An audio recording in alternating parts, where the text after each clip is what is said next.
আমাদের কুরবানি যেন কবুল হয়, সেজন্য নিয়ত পরিশুদ্ধ করে নিজের সন্তানকে জবাই করার জন্য আমাদের জাতির পিতা ইব্রাহিম খলিলুল্লাহ আলাইহিস ইসলাম যেভাবে আল্লাহর রাহে নিজেকে নিবেদিত করেছেন, আমাদের পশু কুরবানির মাধ্যমে মনের পশু বৃদ্ধিকে এভাবে কুরবানি দিয়ে আসুন সারা জীবনের জন্য তওবা করে ভালো হয়ে যাই, আল্লাহওয়ালা হয়ে যাই, বুজুর্গ হয়ে যাই, ইব্রাহিম খলিলুল্লাহর যোগ্য সন্তান হিসেবে, নবী করিম সাল্লাল্লাহু আলাইহি ওয়াসাল্লামের যোগ্য উম্মত হিসেবে কিয়ামতের ময়দানে আমরা যেন উঠতে পারি, জান্নাতি কাফেলায় শরীক হতে পারি। আল্লাহ তাআলা আমাদেরকে কবুল করুন। আমরা জোরে জোরে বলছি আমিন। বিসমিল্লাহির রহমানির রহিম। ওয়াতলু আলাইহিম নাবা ইবনা আদম বিল হক إذ قربا قربانا فتقبل من أحدهما ولم يتقبل من الآخر قال لأقتلنك قال إنما يتقبل الله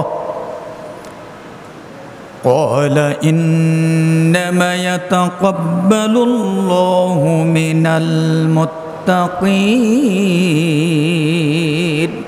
صدق الله العظيم। আল্লাহ রাব্বুল আলামিন বললেন, ও রাসূল, আপনি আদমের দুই সন্তানের সংঘটিত এই ঘটনা, আহলে কিতাব যারা এই ঘটনাটা সত্য ঘটনা, এটা আপনি তাদেরকে তেলাওয়াত করে পড়ে শুনিয়ে দেন, পাঠ করে শুনিয়ে দেন, যেই ঘটনাটা ছিল সত্য হক।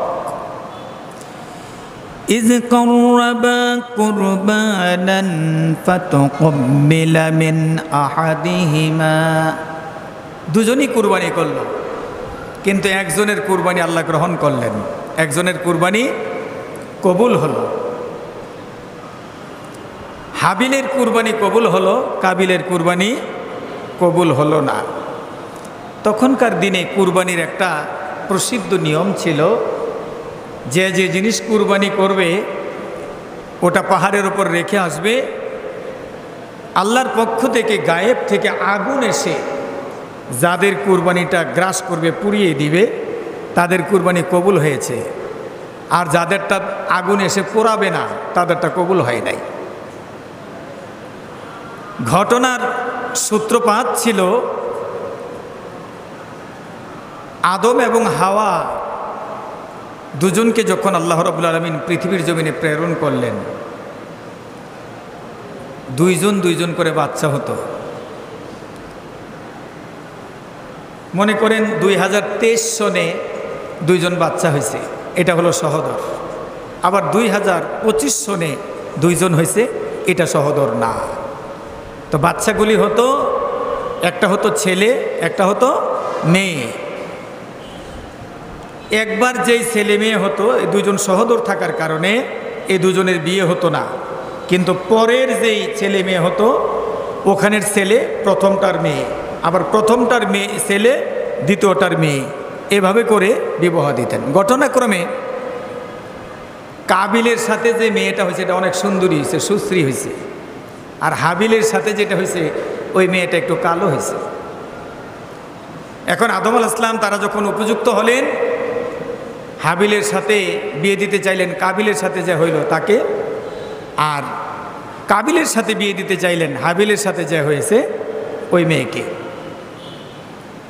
তো যেই মেয়েটা একটু সুশ্রী সুন্দরী, ওই মেয়ের নাম ছিল আকলিমা। কি ছিল? আকলিমা। এখন কাবিল বায়না ধরল যে সুন্দরটাকে তার সাথে বিয়ে দেওয়া যাবে না, আমি বিয়ে করব। দুজনের ঝগড়া শুরু হয়ে গেল। আদম আলাইহিস সালাম বললেন, তোমরা দুজন কুরবানি করো, এই কুরবানি করতে গিয়ে যার কুরবানি আল্লাহ গ্রহণ করবে তার সাথে আকলিমাকে বিবাহ দেওয়া হবে। হাবিল পশু চারণ করতেন, পশু বিভাগটা দেখতেন। তিনি একটা পশু জবাই করে পাহাড়ের উপর রেখে, গোস্ত টোস্ত পাহাড়ের উপর রেখে আসলেন। আর কাবিল কৃষি জমি দেখাশোনা করতেন, তিনি গম, জব, ভুট্টা এগুলি নিয়ে পাহাড়ের উপর রেখে আসলেন। আল্লাহর হুকুমে হাবিলের কুরবানি পোড়ায় দিল আগুন এসে গায়েব থেকে, হাবিলের কুরবানি কবুল হয়ে গেল। কোরআন শরীফের ভিতরে আল্লাহ তাআলা বলছেন, ওয়া ইয কররাবা কুরবানান فَتُقُبِّلَ مِنْ أَحَدِهِمَا একজনের কুরবানি আল্লাহ তাআলা গ্রহণ করলেন, কবুল হয়ে গেল। وَلَمْ يَتَقَبَّلْ مِنَ الْآخِرِ আরেকজনের কুরবানি কবুল হয় নাই। হাবিলেরটা কবুল হলো, কাবিলেরটা কবুল হয় নাই। আদম আলাইহিস সালাম বললেন, ও কাবিল, তোমার কুরবানি কবুল হয় নাই, সুতরাং আকলিমাকে তুমি পাবে না, আকলিমাকে পাবে হাবিল। এই ঘটনা শুনে কাবিল আদম আলাইহিস সালামের সামনে থেকে চলে গেলেন। চলে গিয়ে একটু পরে হাবিলের সাথে যখন দেখা হয়ে গেল, যেহেতু তিনি পরাজিত হয়েছেন, হাবিল বিজয়ী হয়েছেন, এবার কাবিল বলতে লাগলো, ও আমার ভাই শোনো, ক্বালা লা আक़তুলান্নাকা, নিশ্চয়ই আমি তোমাকে হত্যা করব। যেহেতু আমি বিজয়ী হতে পারি নাই, আমি পরাজিত হয়েছি, আমি তোমাকে হত্যা করব, তোমাকে আমি কতল করব। পক্ষান্তরে হাবিল বলল, ক্বালা ইন্নামা ইয়াতাকাব্বালুল্লাহু মিনাল মুত্তাকিন। হাবিল বলল, ভাই তুমি তো আমাকে হত্যা করবে, তবে শোনো, আল্লাহ রাব্বুল আলামিন তাকওয়াবান পরহেজগার লোক ছাড়া তাদের কুরবানি কবুল করে না। যাদের ভিতরে তাকওয়া রয়েছে, যাদের ভিতরে আল্লাহর ভয় রয়েছে, যারা মুত্তাকি, মুত্তাকিদের কুরবানি আল্লাহ তাআলা কবুল করেন। মুত্তাকি ছাড়া অন্যের কুরবানি, নিয়তের পরিশুদ্ধতা ছাড়া যাদের নিয়তে গরমিল রয়েছে, তাদের কুরবানি আল্লাহ কবুল করে না। লা ইম বাসাত ইলাইয়া ইয়াদাকা লিতাকতুলানি, তুমি যদি আমাকে হত্যা করার জন্য তোমার হাতকে সম্প্রসারিত করো, তোমার হাতকে যদি আমাকে হত্যা করার জন্য, কতল করার জন্য বাড়িয়ে দাও, তবে শোনো, মা আনা বিবাসিতিন ইয়াদাইয়া ইলাইকা লিআকতুলাকা, তবে অবশ্যই আমি আমার হাতকে সংবরণ রাখবো, তোমার দিকে হত্যার উদ্দেশ্যে প্রসারিত করব না। মানে তুমি যে কাজটা করবে ওটা তুমি করতে পারো, ওটা মন্দ কাজ, আমি মন্দ কোনো কাজ করব না, কেননা আমি বিশ্বজাহানের রবকে ভয় করি। সুবহানাল্লাহ কর। ইন্নী আখাফুল্লাহু রাব্বাল আলামিন। জোরে জোরে কোন আল্লাহু আকবার, সুবহানাল্লাহ। হাবিল বলল যে তুমি তোমার হাতকে আমার দিকে সম্প্রসারিত করবে, আমাকে হত্যা করবে, কিন্তু আমি আমার হাতকে বিরত রাখবো, তোমার দিকে সম্প্রসারিত করব না, কেননা আমি আল্লাহ তাআলাকে ভয় করি। ঘটনাচক্রে হাবিল সহজ সরলভাবে চলতে লাগলো, কিন্তু কাবিল সুযোগ খুঁজতেছিল হাবিলকে হত্যা করার জন্য। হঠাৎ করে একদিন মাঠের মধ্যে হাবিলকে পেয়ে কাবিল তাকে হত্যা করার জন্যে উঠে পড়ে লেগে গেলেন, তার উপরে উঠলেন, ছুরি চালালেন, ঘটনা অনেক বড়, তাকে হত্যাই করলেন। হত্যা করে এখন লাশ কি করবে চিন্তায় পড়ে গেলেন, ব্যথিত হলেন, দুঃখিত হলেন, লাশ পিঠের মধ্যে নিয়ে ঘোরা শুরু করে দিলেন। কিছুদিন যাবার পরে লাশ পৌঁছে গেল। এই লাশের পচা দুর্গন্ধে বিভিন্ন পশু পাখি তার কিনারে এসে এটার গোস্ত ভক্ষণ করার জন্য তার উপর দিয়ে উঠতে লাগলো। সে চিন্তা করলো, আমি তো ধরা পড়ে যাব, কি করি। এক প্রান্তরে গিয়ে, মাঠে গিয়ে সে চুপ করে বসে আছে। এমন সময় আল্লাহ রাব্বুল আলামিন দুটি কাক পাঠিয়ে দিয়েছেন। কাক দুটি ঝগড়া করে একটা আরেকটাকে মেরে ফেললো। মারার পরে একটা কাক যেটা মারা গেল আর যেটা জীবিত ছিল, এই জীবিত কাক মাটির মধ্যে মাটি গর্ত করে খুঁড়ে এই মৃত কাককে এখানে লুকায়ে ফেললো। কাবিল বুঝতে পারলেন এই কাকের চাইতে বুদ্ধি আমার অনেক কম, কাকের চাইতে আমি বড় বোকা। কারণ কাক তার নিকটের কাককে হত্যা করে, তার নিকটের কাককে হত্যা করে তাকে মাটিতে লুকিয়েছে, গর্ত করে কবর দিয়েছে। আমি আমার ভাইকে কবর দিতে পারি নাই, তারপরে কাবিল তাকে কবর দিয়েছে। এখান থেকে মানুষ কবর করা শিখেছে। আর এই হত্যাযজ্ঞ শুরু হয়েছে।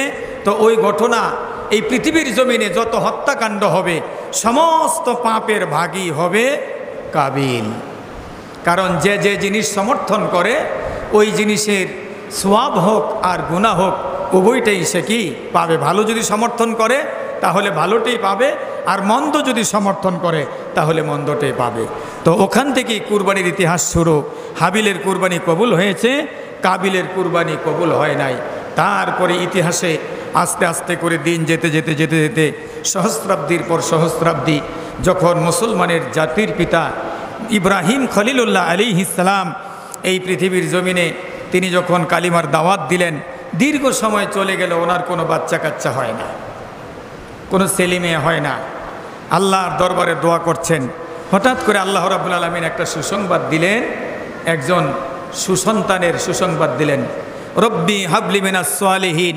ইব্রাহিম আলাইহিস সালাম আল্লাহর কাছে দোয়া করলেন, আল্লাহ আমাকে নেক সন্তান দান করুন। আল্লাহ বললেন ফাবাশশারনাহু বিগুলামিন হালিম, আমি তাকে সহনশীল, ধৈর্যশীল, সহনশীল একজন গোলাম তথা পুত্র সন্তানের সুসংবাদ দান করলাম। জোরে জোরে কোন সুবহানাল্লাহ। তো এতদিন পরে ইব্রাহিম আলাইহিস সালামের সন্তান হলো। ইব্রাহিম আলাইহিস সালাম সন্তান নিয়ে খেলাধুলা করে, সন্তান কোলে উঠে, সন্তান কাঁখে উঠে, কাঁধে উঠে আব্বা আব্বা করে ডাকে। সন্তানের বয়স যখন একটু বড় হলো, ইব্রাহিম আলাইহিস সালামের সাথে খেলাধুলা করতে পারে, দৌড়াদৌড়ি করে। এমত অবস্থায় ফেরেশতারা বলল, আল্লাহ আপনার খলিল মনে হয় আপনাকে ভুলে গেছে। আপনার খলিল এখন তার সন্তান ইসমাইলকে বেশি ভালোবাসে। আল্লাহ রাব্বুল আলামিন ডাক দিয়ে বলে, ও ফেরেশতারা, আমার খলিল আমাকে ভুলে নাই, আমার খলিল আমাকেই সবচেয়ে বেশি ভালোবাসে, সবচেয়ে বেশি পছন্দ করে, আমাকেই সবচেয়ে বেশি আপন মনে করে, মোহাব্বত করে। ফেরেশতারা বললেন, আল্লাহ আপনি কি দেখেন না, বুড়া বয়সে সন্তান পেয়ে সন্তান ভুলতে পারে না, সন্তানকে রেখে কোথাও যায় না, সন্তানের কাছাকাছি থাকে, সন্তানকে নিয়ে খেলা করে। আল্লাহ রাব্বুল আলামিন বললেন, ও ফেরেশতারা, ইব্রাহিমকে আমি আমার যত পরীক্ষা করেছি, ইব্রাহিমের জীবনে প্রতিটা পরীক্ষায় ইব্রাহিম উত্তীর্ণ হয়েছে, আজকের পরীক্ষা উত্তীর্ণ হবে। এবার আল্লাহ রাব্বুল আলামিন ইব্রাহিম আলাইহিস সালামকে স্বপ্নে দেখালেন, ও আমার খলিল, আপনি সবচেয়ে প্রিয় বস্তু আমার রাস্তায় কুরবানি করে। ইব্রাহিম আলাইহিস সালাম সকালবেলা চিন্তায় পড়ে গেলেন, সবচেয়ে প্রিয় বস্তু আল্লাহর দরবারে, আল্লাহর রাস্তায় কুরবানি করতে হবে, কি করতে পারি? তিনি 100 উট কুরবানি দিয়ে দিলেন। জোরে জোরে কোন সুবহানাল্লাহ। পরের দিন আবার স্বপ্নে দেখলেন, না, আপনার প্রিয় বস্তু কুরবানি দেওয়া হয় নাই, সবচেয়ে প্রিয় বস্তু আমার রাস্তায় কুরবানি করেন। পরের দিন 100 বকরি অথবা দুম্বা আল্লাহর রাস্তায় কুরবানি দিলেন। আবারও ইব্রাহিম আলাইহিস সালাম স্বপ্নে দেখলেন যে আপনার প্রিয় বস্তু আমার রাস্তায় কুরবানি করেন। ইব্রাহিম আলাইহিস সালাম বুঝতে পারলেন, ইসমাইলের চাইতে প্রিয় কোনো বস্তু আমার কাছে এই পৃথিবীতে আর একটাও নাই, সুতরাং তাকে আমার কুরবানি করতে হবে। কোন সময়? যেই সময় ছেলে মেয়ে মা বাবার সাথে খেলাধুলা করে, তখন মায়া মমতা বেশি বেড়ে যায়। ছোট কুলো অবস্থায় যেরকম মায়া, একটু একটু করে যখন হাঁটে চলে, ডাকে, সাথে সাথে দৌড় দেয়। ঘর থেকে বের হয়েছেন, আপনার সামনে দৌড় দিয়ে চলে গেল, আবার আপনাকে জড়ায় ধরলো, আপনার কোলে উঠলো। কোথাও থেকে এসেছেন আপনি, কোথাও থেকে সফর থেকে এসেছেন, আপনার কাপড় চোপড়গুলো পরিষ্কার, বাচ্চার কাপড়ের মধ্যে ময়লা, ময়লা সহ এসে আপনাকে জড়ায় ধরেছে। আপনি এতটুকুন কুণ্ঠিত হন নাই, তাকে জড়ায় ধরে তার চোখে মুখে কপালে গালে চুমু খেয়েছেন, আব্বা আব্বা করে ডাকছেন। এই অবস্থায় যে মোহাব্বত, এই অবস্থায় যে মায়া, এই অবস্থা যখন হলো চলাফেরা করার সময়, এই অবস্থায়, ছোট্ট বয়স অবস্থায় ইব্রাহিম আলাইহিস সালাম বুঝতে পারলেন যে আমার ইসমাইলকে কুরবানি করতে হবে। কিন্তু কুরবানি করার আগে তাকে পরীক্ষা করার জন্যে তার সামনে স্বপ্নের কথাটা বললেন। কিভাবে বলেছেন? আল্লাহ বলছেন, ফালাম্মা বালাগা মাআহুস সা'য়া ক্বালা ইয়া বুনাইয়া ইন্নী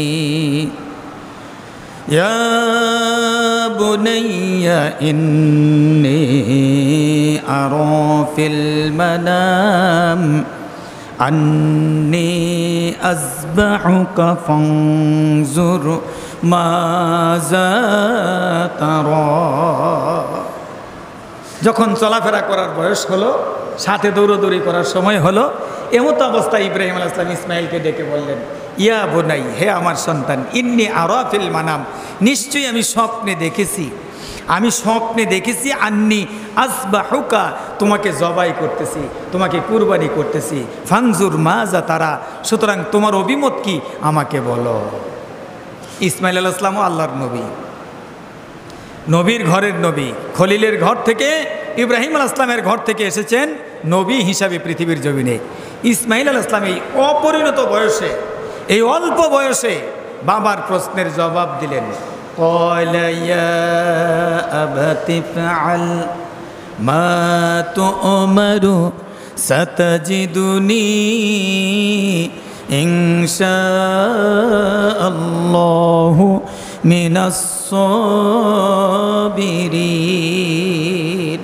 সুবহান আল্লাহ।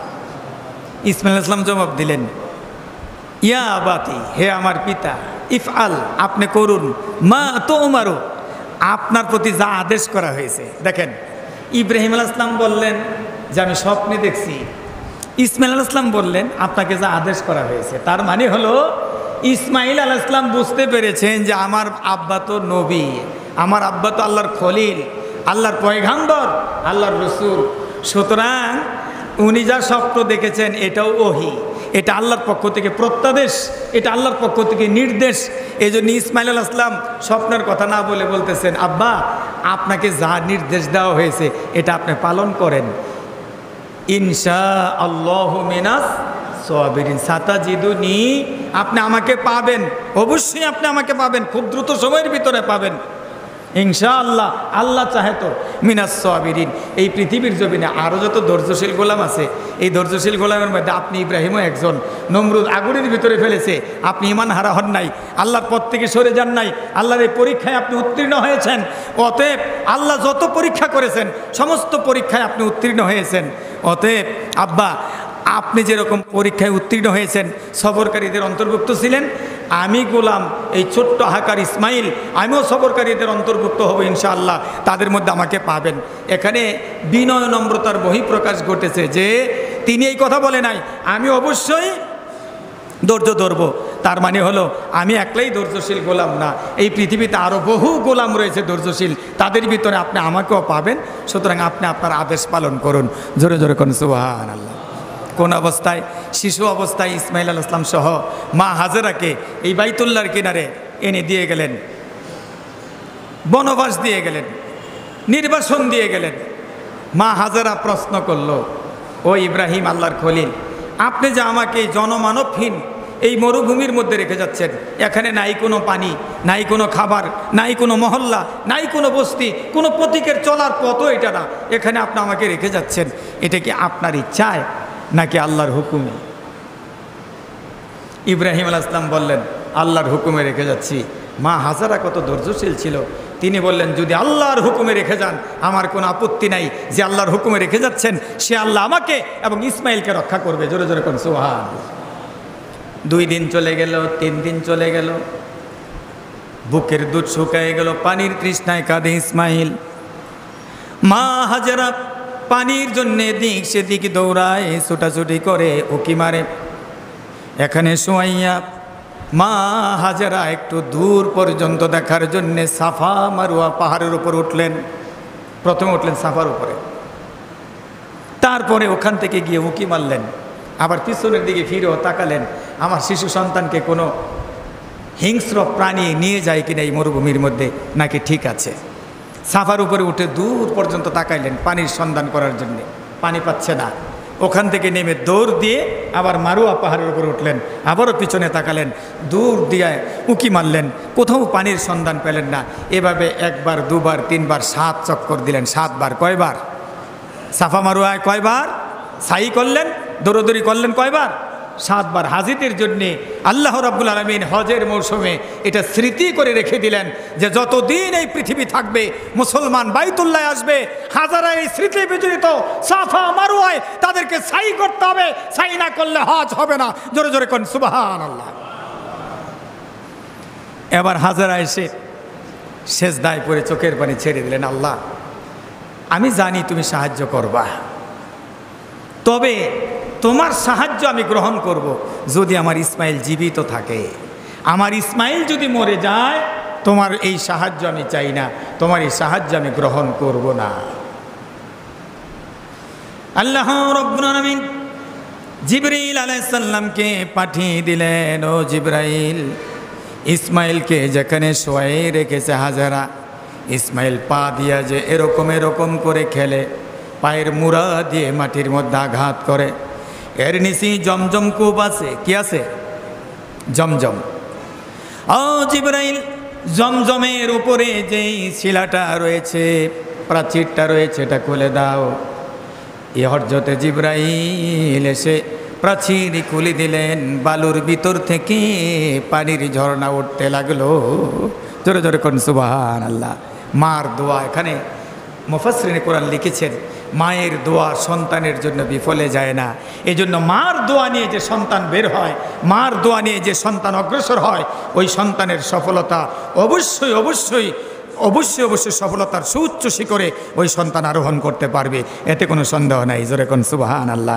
এই জন্য রসুল বলেছেন মা বাবার সন্তুষ্টি আল্লাহর সন্তুষ্টি, মা বাবার সন্তুষ্টি আল্লাহর সন্তুষ্টি। মা বাবা যদি কারো প্রতি সন্তুষ্ট থাকে আল্লাহ সন্তুষ্ট থাকে, মা বাবা যদি বেজার হয়ে যায় আল্লাহ বেজার হয়ে যায়। রিদার রব্বি রিদাল ওয়ালিদাইন ও সাখাতুর রব্বি ফি সাখাতিল ওয়ালিদাইন। জোরে জোরে কোন সুবহানাল্লাহ। এবার ইসমাইলকে কোলে নিলেন, চতুর্দিক দিয়া বালু আর পাথর দিয়ে একটা বাঁধ দিলেন, বাঁধ দিয়ে এখান থেকে নিজে পানি পান করলেন, শিশু সন্তানকে পানি পান করালেন। জমজম কুয়ার পানি পান করার সাথে সাথে মা হাজারার বুক ভরে গেল দুধে। জোরে জোরে কোন সুবহানাল্লাহ। বর্তমান সায়েন্স প্রমাণ করেছে জমজম কূপের পানির মধ্যে প্রোটিন, ক্যালসিয়াম, ভিটামিন যা কিছু লাগে সব কিছুই জমজম কূপের পানির মধ্যে আছে।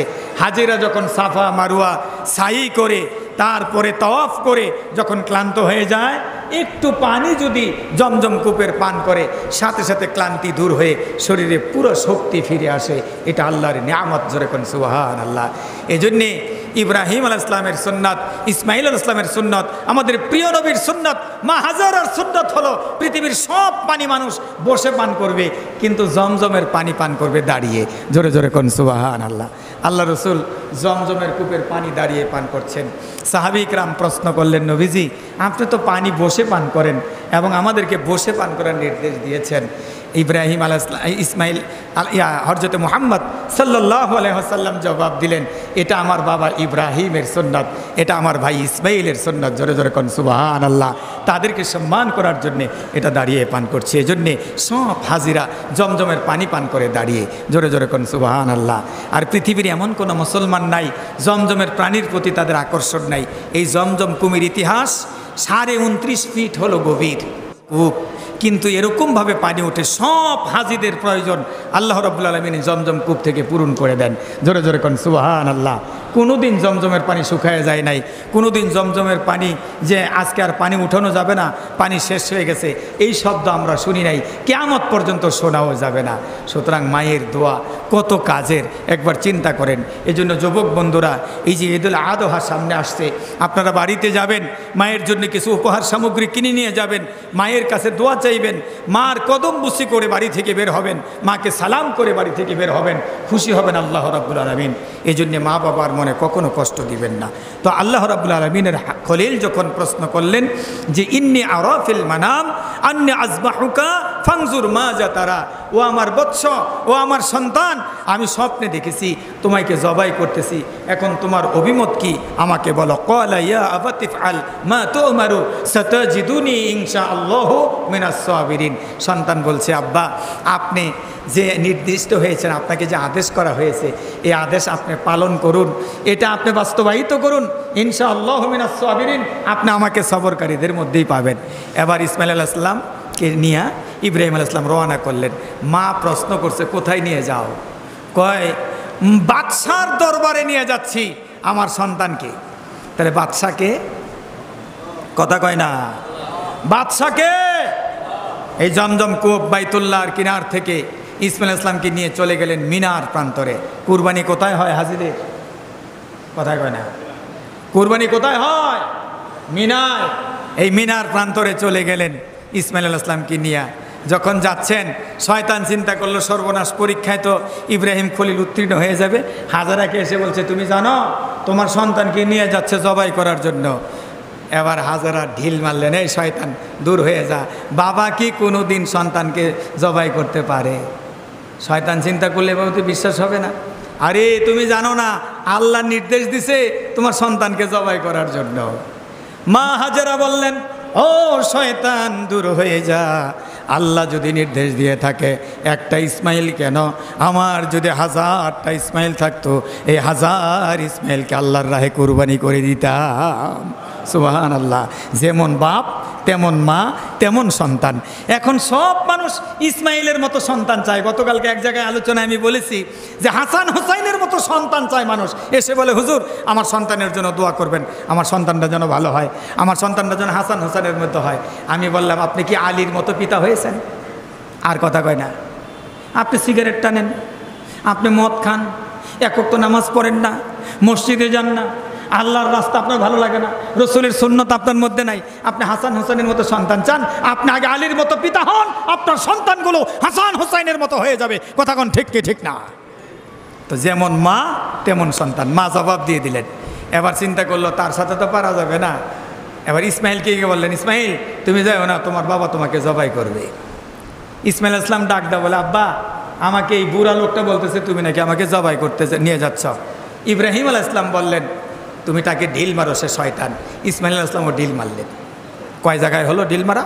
এদিক দা মা মারছে, এদিক দা ইসমাইল। এবার ইসমাইল আলাইহিস সালাম ডাক দা বলতেছে, আব্বা তারপর আমাকে বলছে আবার ঢিল মারো। আবারও ঢিল মারলেন। এই 3 শয়তানকে এখন হাজিরা ঢিল মারে। শয়তানে সগরা, শয়তানে অবস্থা, শয়তানে কোবরা। ছোট শয়তান, মেজো শয়তান, বড় শয়তান। এই 3 জায়গার মধ্যে কঙ্কর নিক্ষেপ করে হাজিরা। যারা হজ করতে গিয়েছেন নিশ্চয়ই স্মৃতি আপনাদের সামনে ভেসে উঠেছে। তো এবার ইসমাইল আলাইহিস সালামকে জবাই করবে, বলছে তুমি শুয়ে যাও। ইসমাইল ইসলাম কত আদব, কত মুআদ্দেব। তিনি বললেন, আব্বা আপনার আমারে জবাই করবেন, আপনার চোখ যদি খোলা থাকে আর আমার চোখ খোলা থাকে, চোখে চোখে চোখ পড়লে আল্লাহর পরীক্ষায় আপনি উত্তীর্ণ হতে পারবেন না। আপনার চোখটা বেঁধে নেন। আর আপনি জবাই করার সময় আমি ছটফট করলে আমার পায়ের আঘাত যদি আপনার শরীরে লাগে আমার বেয়াদবি হয়ে যাবে। আব্বা আমি বেয়াদবি করতে চাই না, আমার হাত আর পাটা একটু রশিদা বেঁধে নেন। সুবহানাল্লাহ কর। এবার ইসমাইল আসলামের হাত পা বাঁধলেন, ইব্রাহিম আসলামের চোখ বাঁধলেন, ছুরি বেল করলেন, ছুরি চালাচ্ছেন, গলা কাটে না। গলা কি কাটে না। ধার পরীক্ষা করার জন্য পাশে একটা পাথর ছিল, পাথরের মধ্যে আঘাত করার পরে পাথর দ্বিখণ্ডিত হয়ে গেছে। ছুরির এত ধার, কিন্তু গলা কাটে না। কেন কাটে না? আল্লাহর হুকুম নাই। কি নাই? কথা কয় না, জোরে কোন কি নাই? আল্লাহর হুকুম নাই। আল্লাহ ছুরিকে বলছেন কাটিস না। তার মানে হলো ছুরির কোনো ক্ষমতা নাই আপনাকে কাটতে পারে, বুলেটের কোনো ক্ষমতা নাই আপনার ভিতরে ঢুকতে পারে, যদি আল্লাহর হুকুম না হয়। কথা কোন ঠিক কে ঠিক না? ইব্রাহিম আলাইহিস সালাম পেরেশান হয়ে গেলেন। এবার আল্লাহ রাব্বুল আমিন ডাক দিয়ে বলে, ফেরেশতারা আমার খলিল উত্তীর্ণ হয়ে গেছে। ইব্রাহিম আলাইহিস সালাম ঘেমে গেলেন।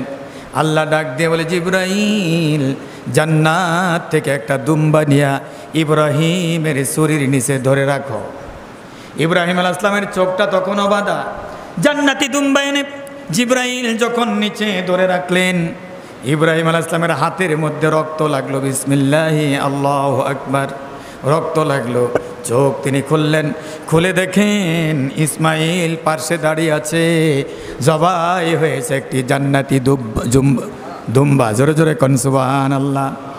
আমার ভাইয়েরা, আল্লাহ বলেন, ফালাম্মা আসলামা ওয়া তাল্লাহু লিল জাবিন ওয়া নাদাইনাহু আইয়া ইব্রাহিম قد صدقت الرؤيا إنا كذلك نجزي المحسنين الله أكبر।